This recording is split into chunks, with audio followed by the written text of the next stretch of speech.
Assalamualaikum warahmatullahi wabarakatuh. Perkenalkan, kami dari kelompok 4 yang terdiri dari 7 orang. Mahfud sebagai ketua kelompok kami, saya Azhar dan Gulam sebagai yang merangkum, Vicky dan Anisha yang buat PPT, PowerPoint, Langgeng dan Syafril yang buat laporan. Di video kali ini kami akan membahas sedikit tentang variabel acak dan distribusi peluang. Di sini saya sebagai ketua akan menjelaskan variabel acak dan distribusi peluang. Lanjutan modul 1, 2, dan 3.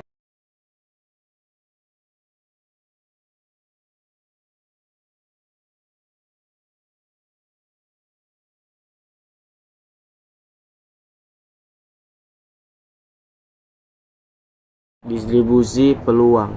Sebuah distribusi peluang bisa dikatakan terbentuk jika semua peluang dari setiap variabel acak berjumlah 1.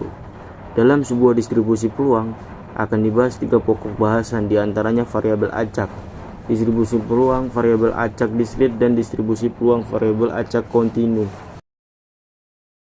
Variabel acak, suatu fungsi yang mengaitkan suatu bilangan real pada setiap unsur dalam ruang sampel, yaitu variabel acak. Variabel acak terbagi menjadi 2 jenis, variabel acak diskrit dan kontinu. Sebagai berikut, variabel acak diskrit adalah sebuah variabel acak yang hanya berisi nilai-nilai yang terpisah dengan jelas. Biasanya, nilai-nilai variabel acak diskrit ini diperoleh dari hasil menghitung. 2. Variabel acak kontinu. Variabel acak kontinu dapat berisi satu sekian dari banyak nilai yang jumlahnya tak hingga dalam batasan-batasan tertentu. Distribusi peluang variabel acak diskrit. Distribusi peluang variabel acak diskrit adalah fungsi peluang atau distribusi peluang dari sebuah variabel acak diskrit X dan fungsi massa peluang di mana setiap kejadian X dipenuhi. Pada slide ini tertulis poin A, fx lebih dari atau sama dengan 0, yang artinya peluang itu harus lebih dari atau sama dengan 0. Kemudian yang poin B, peluang sama dengan 1 ya. Jadi ketika semua peluang-peluang tersebut dijumlahkan, peluang dari sebuah variabel, maka jumlahnya adalah 1. Kemudian yang C, peluang X sama dengan X itu sama dengan peluang dari X itu sendiri. Distribusi peluang variabel acak kontinu. Distribusi peluang variabel acak kontinu adalah sebuah fungsi peluang atau distribusi peluang dari variabel acak diskrit dan fungsi massa peluang di mana setiap kejadian X dipenuhi. Pada poin yang C, distribusi peluang variabel acak kontinu itu sebenarnya sama dengan yang slide sebelumnya ya. Ini syaratnya juga sama. Ada 3 poin. Yang pertama yaitu fx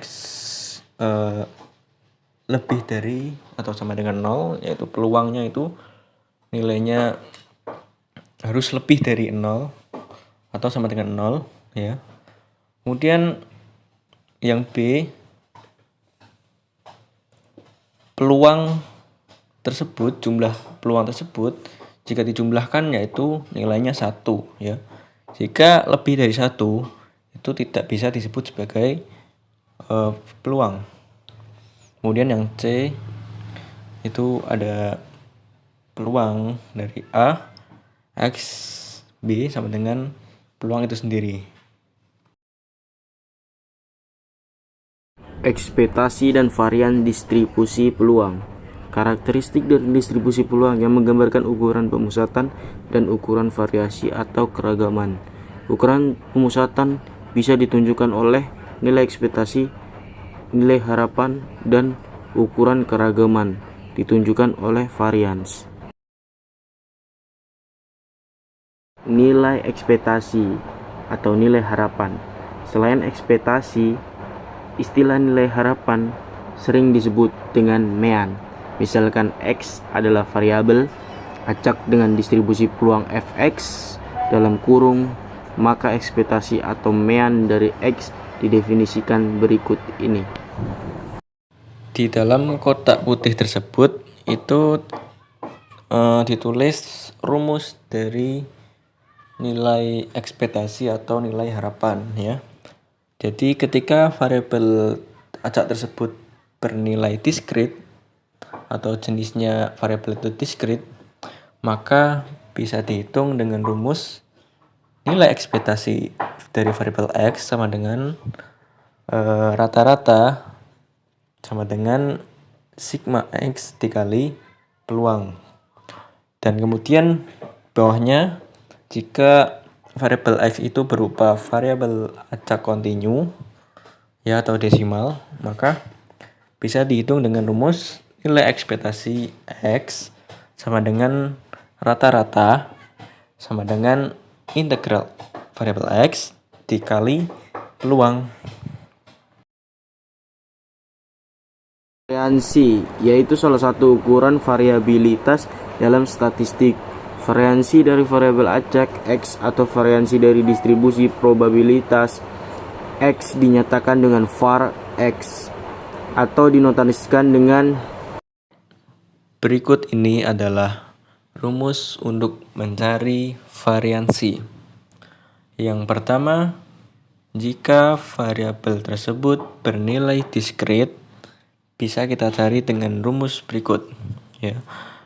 Sigma kuadrat sama dengan nilai ekspektasi dalam kurung variabel X dikurangi rata-rata populasi pangkat 2 sama dengan sigma dalam kurung X dikurangi rata-rata populasi pangkat 2 kemudian dikali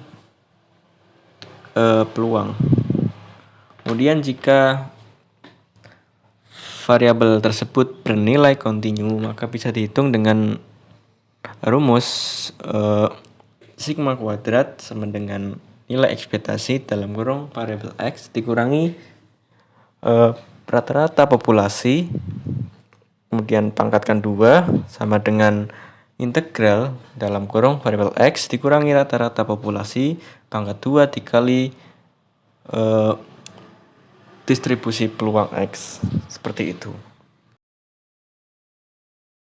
distribusi peluang bersama. Jika X dan Y adalah dua perubah acak diskrit, maka fungsi yang dinyatakan dengan P dalam kurung X, Y sama dengan P dalam kurung X sama dengan X dan Y sama dengan Y untuk setiap pasangan nilai dalam kurung X, Y dalam daerah hasil dari X dan Y dinamakan fungsi peluang. Distribusi peluang bersama diskrit. Distribusi peluang bersama diskrit yaitu distribusi peluang gabungan, joint probability distribution, dari variabel acak diskrit X dan Y bisa disebut sebagai distribusi peluang bersama diskrit apabila peluang dari X dan Y itu nilainya lebih dari atau sama dengan 0 ya. Jadi X dan Y itu nilainya lebih dari atau sama dengan 0 ya. Jadi tidak boleh kurang dari 0 atau tidak boleh lebih dari 0. Kemudian jumlah atau total dari variabel X dan Y itu masing-masing adalah 1 ya. Ketika variabel itu dijumlahkan, ketika peluang itu dijumlahkan, maka nilainya 1. Kemudian peluang dari X dan Y itu adalah peluang dari itu sendiri, dari X Y sendiri ya. Distribusi peluang bersama kontinu. Distribusi peluang bersama kontinu yaitu distribusi peluang gabungan, joint probability distribution, dari variabel acak kontinu X dan Y. Jika dari variabel acak diskrit X dan Y. Pada slide ini sebenarnya sama ya, sama dengan slide sebelumnya. Tapi yang ini adalah kontinu.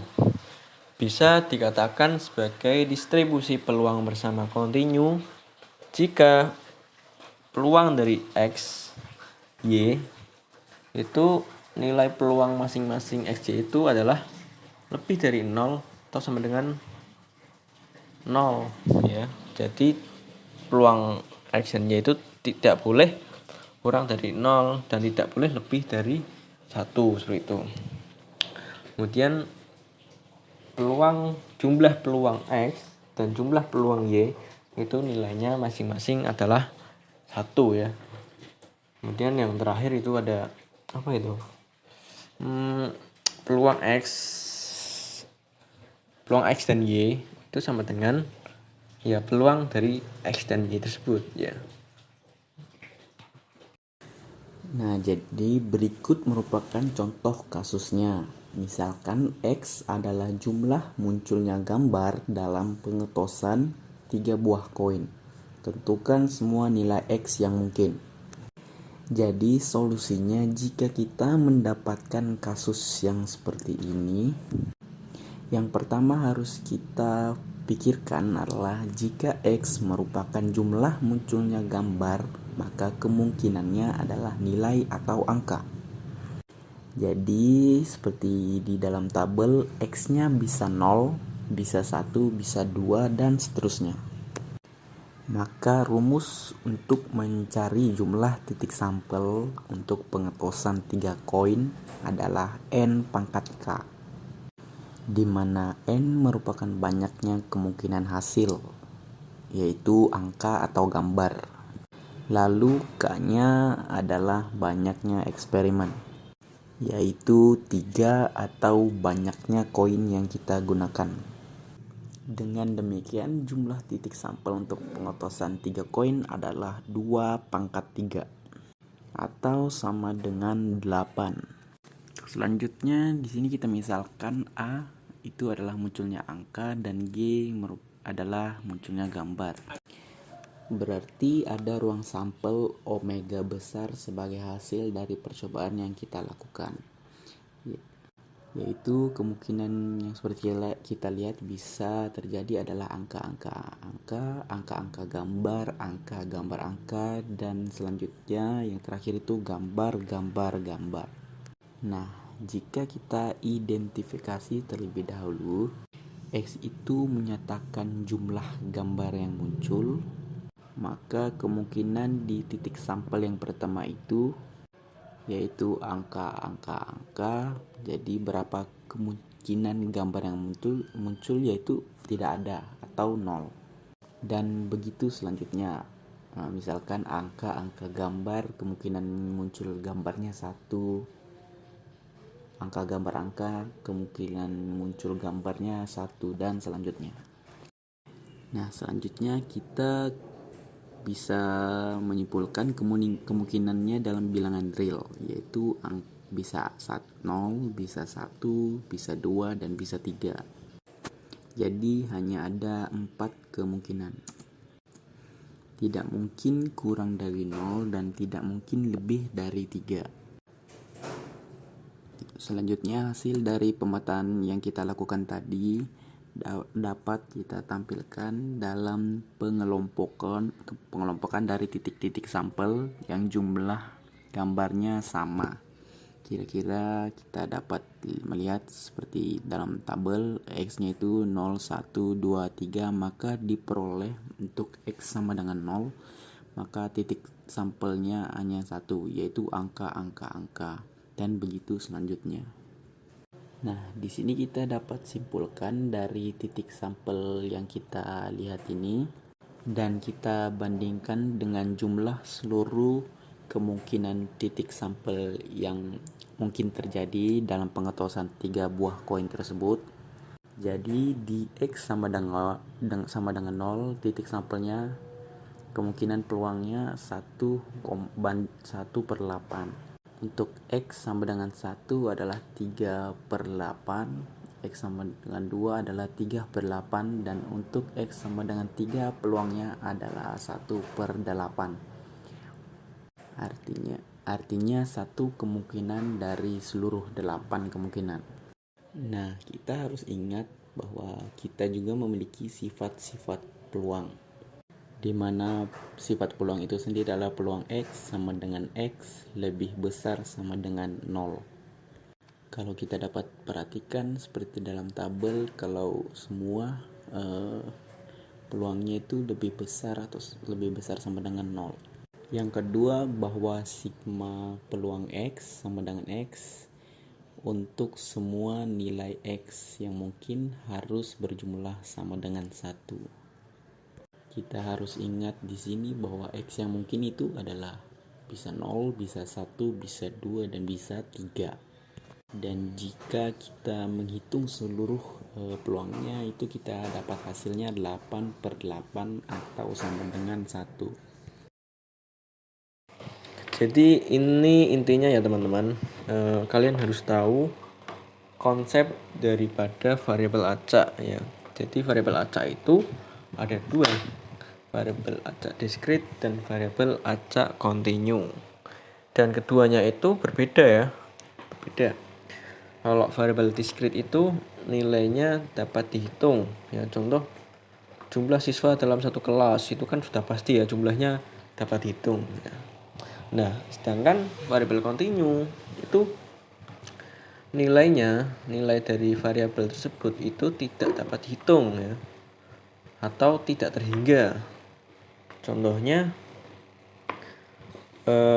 berat badan siswa dalam satu kelas itu kan nilainya berbeda ya. Yang 50 kilo itu kan juga berbeda, ada yang 50,1, 50,9, 53,5 kan, berbeda-beda ya. Jadi intinya itu loh, kalian harus bisa membedakan variabel antara variabel diskrit dan juga variabel kontinu itu. Terima kasih. Sekian dari kelompok kami, lebih dan kurangnya mohon dimaafkan. Assalamualaikum warahmatullahi wabarakatuh.